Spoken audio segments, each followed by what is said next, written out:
عزیز طلبہ، آج آپ نون ساکنہ اور تنوین کے احکامات میں سے چوتھا قاعدہ اخفاء حقیقی کے بارے میں پڑھیں گے۔ آئیے اس کی ابتدا کرتے ہیں۔ بسم اللہ الرحمن الرحیم۔ بسم اللہ الرحمن الرحیم۔ آج ہے اخفاء حقیقی کا قاعدہ، لیکن اس سے پہلے آپ کو یاد ہوگا کہ جب نون ساکنہ اور تنوین کے قواعد ہم نے شروع کیے تھے تو پہلا قاعدہ آپ نے پڑھا تھا اظہار حلقی کا۔ کون سا پڑھا تھا؟ اظہار حلقی کا۔ اس میں تھے 6 حروف، حمزہ، ہا، حا، خا، عین، غین۔ دوسرا قاعدہ جو تھا وہ تھا ادغام کا، جس میں بھی 6 حروف استعمال ہوئے، یرملون، یا، را، میم، لام، واو، نون۔ تیسرا قاعدہ تھا اقلاب کا، اس میں ایک حرف آتا ہے با، تو یہ کل تعداد ہوئی 13۔ کتنی؟ 13۔ باقی 28 حروف میں سے یہ 15 حروف بچ گئے۔ یہ 15 حروف جو ہیں وہ اخفاء حقیقی میں استعمال ہوتے ہیں، انہیں کہتے ہیں حروف اخفاء۔ حروف اخفاء۔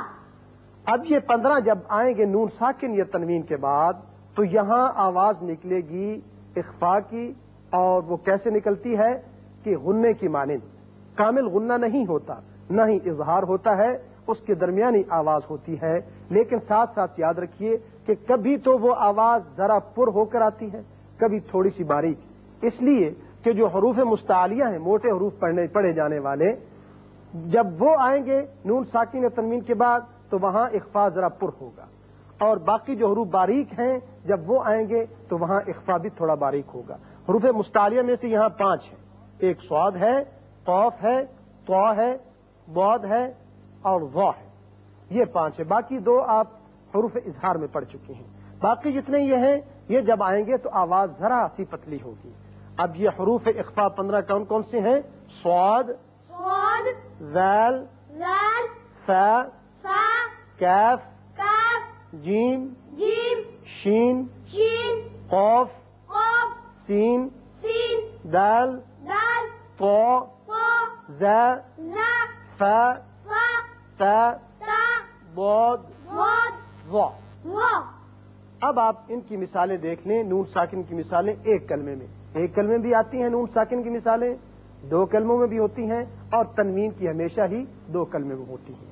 یہاں آپ کو ان تمام 15 حروف کی مثالیں ایک کلمے میں سمجھا دی جائیں گی، لیکن باقی جو ہے 2 کلموں میں اور تنوین میں اس کی مثالیں تو ساری یہاں نہیں بتائی جائیں گی، لیکن آوازیں وہی ہوں گی جو یہاں نکلیں گی۔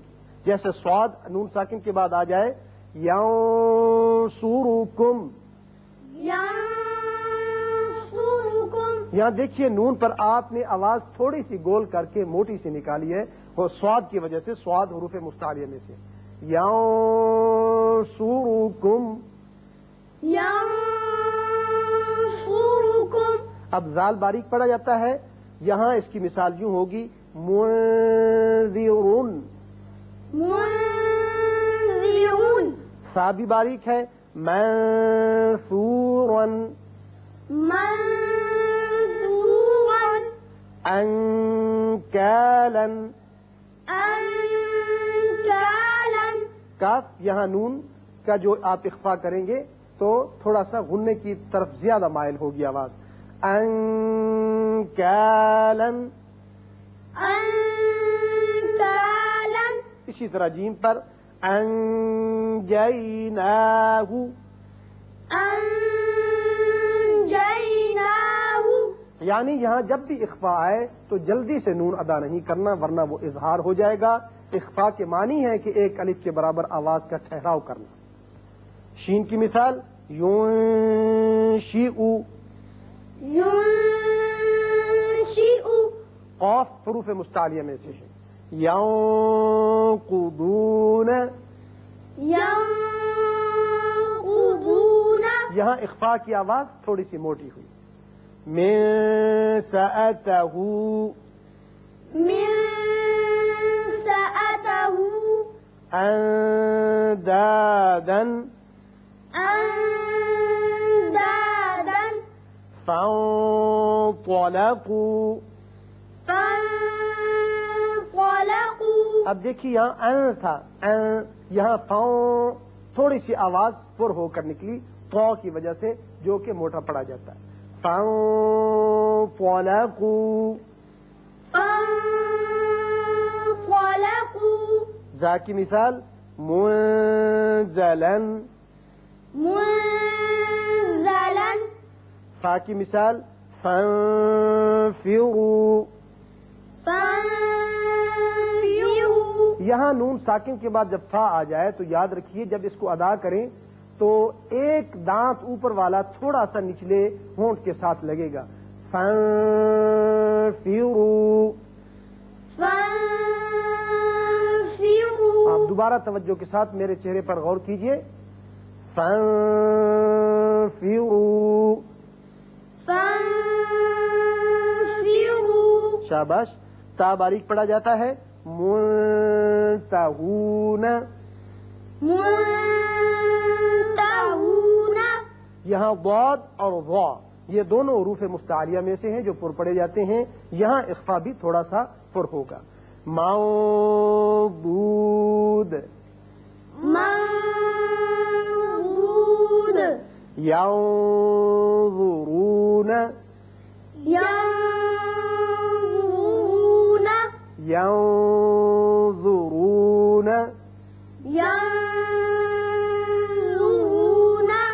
یہ تھی مثالیں نون ساکن کی ایک کلمے میں کہ جب بھی حروف اخفا میں سے ان 15 میں سے ان نون ساکن کے بعد کوئی بھی آ جائے تو وہاں آواز ناک کے بانسے سے ایک الف کے برابر ٹھہر کر نکلے گی. اب اس کی مثالیں نون ساکن کی 2 کلموں میں بھی ہیں. مثلا جیسے من شکر، یہاں دیکھیے یہ شین ہے.